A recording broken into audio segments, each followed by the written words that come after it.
naabot na akong gi-order sa Shein. Nag-order ko ani. Tudugan na ni siya nga order niya. Yes! Excited ako makita ka na.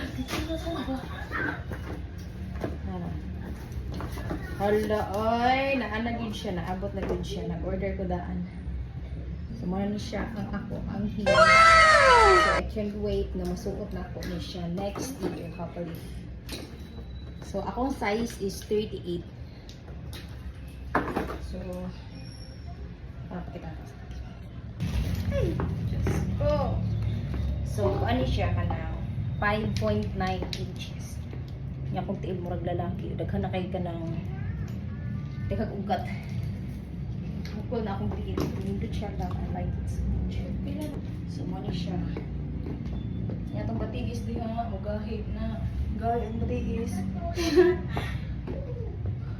Eh, pero ka na? So, ano siya?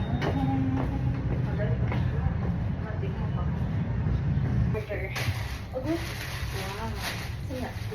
Siyempre, mamalitag for katong short balik-balik ka lang.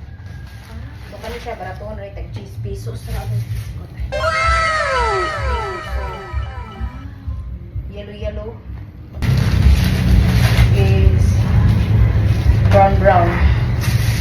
Kaya pareha itong color brown. So, ang size na ako kaya small. Kita ma itong balik, tapos tintin. Kasi, uy, ganahan.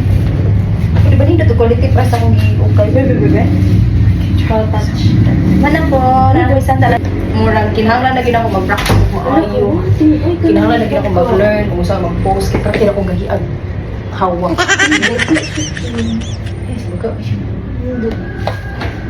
Baga. So ako na, so itry ko na siya.